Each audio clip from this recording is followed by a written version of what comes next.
Look, I'm going to be honest with you guys. I allowed myself to get my hopes up. I did. And maybe that was my first mistake. Maybe that was where the problem began. But I did. After I saw Errol Spence in his last fight, after I watched that post-fight interview, there was just something about it that allowed me to believe. There was just something about the way he said he wanted that fight with Crawford. I felt like it was just time. I felt like everybody understood that this piece of meat had been marinating long enough that now we were going to finally get what we all had been waiting for. And then time went on a little bit. Negotiations were going on. We were hearing a little bit back and forth. One side was saying it was the other one not making it. The other side was pointing the finger back and forth. I get it all, right? That's part of the drama. That's part of the soap opera that comes with the sport, right? Like it or love it, hate it, whatever it may be. That's part of what we get with the sport. We've all come to accept it as fans. That's kind of how things go.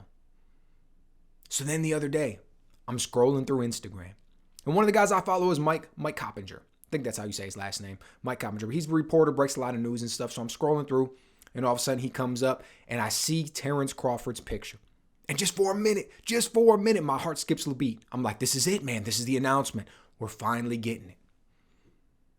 I read a little bit further, and I realize that's not the case.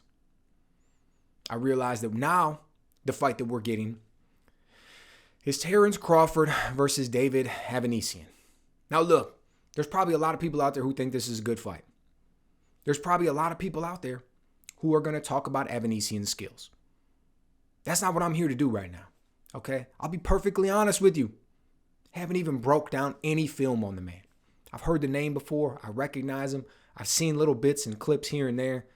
Fought an old Shane Mosley, fought an old Lamont Peterson back in 2017. Fought a couple young undefeated guys over in Europe. Great. Good for him. Maybe the guy's a superstar. Maybe he's not. Maybe he's going to really be somebody. Maybe he won't. I don't know yet. None of that matters. What I was interested in seeing was Terence Crawford fight Errol Spence. That's it.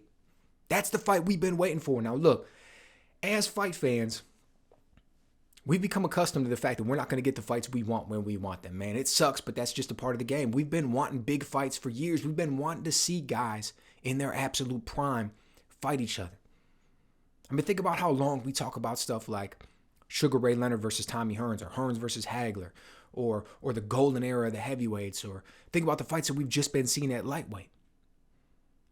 Right? It is absolutely amazing when you get to see guys who are at the absolute height of their powers and they're fighting each other.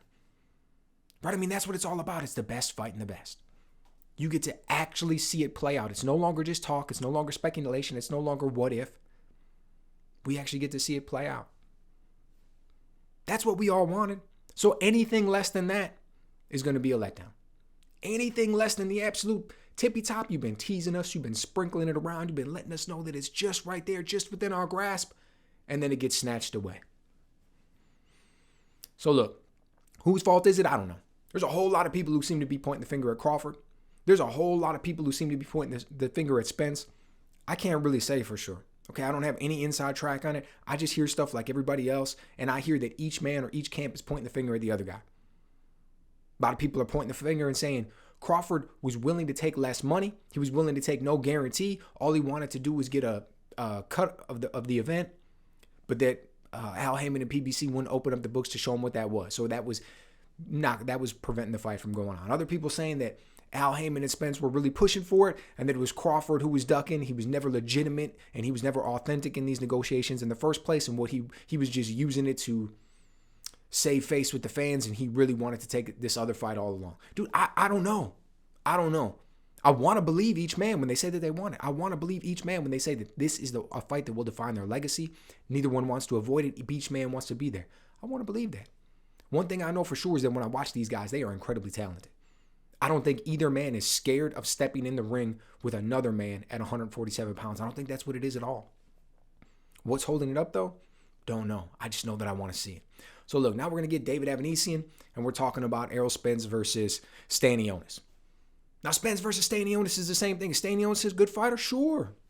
Ranked number 1 by, the WBA, I think. So he's going to go in there. They're going to fight, but again, not the fight people want to see. Not the fight that we're looking forward to. Not the fight That is getting people off their seats. It's going to get guys talking about it. It's going to get us just with this incredible buildup for months and months. It's not what it is. So who knows?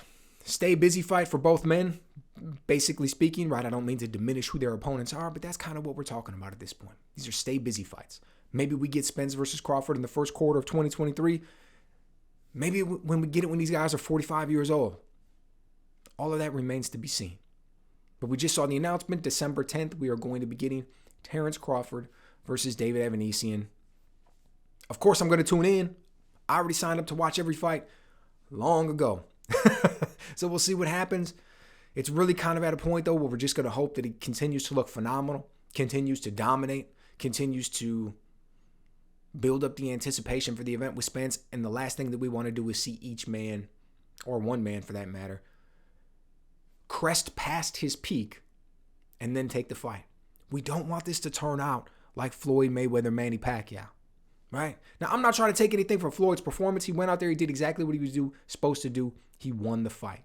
But I would have wanted to see him win that fight back in 2009 or 2010 when both men were better versions of themselves. You know, maybe it would have turned out exactly the same way in the sense that Floyd would have won. Maybe it wouldn't have, right? But one thing that I can guarantee you is that both men would have looked better because both men would have been closer to their primes or in their primes. That's what we really want to see. We want to see when guys are fighting at the absolute height of their power. So look, let me know what you guys think about this one. Are you excited about it? Does it completely disappoint you? Or are you going to go out and watch anyways? Are you not going to watch it out of spite? Are you going to say that you're so disappointed that in a form of protest, you're like, I can't even watch this one, man. I can't even do it. I can't support it. I can only support these guys fighting each other. Let me know what you guys think.